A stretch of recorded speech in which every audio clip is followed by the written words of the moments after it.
عشقم یه سورپرایز برات دارم، خونه تنهام ولی ما بزرگم اینجا.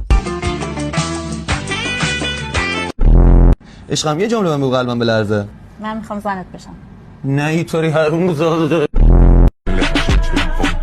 夜莺一阳之味道，仔细东来。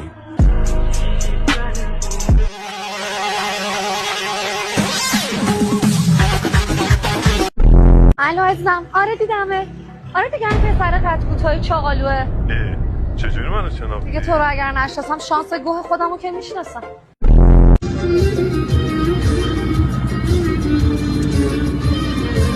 گفته بود.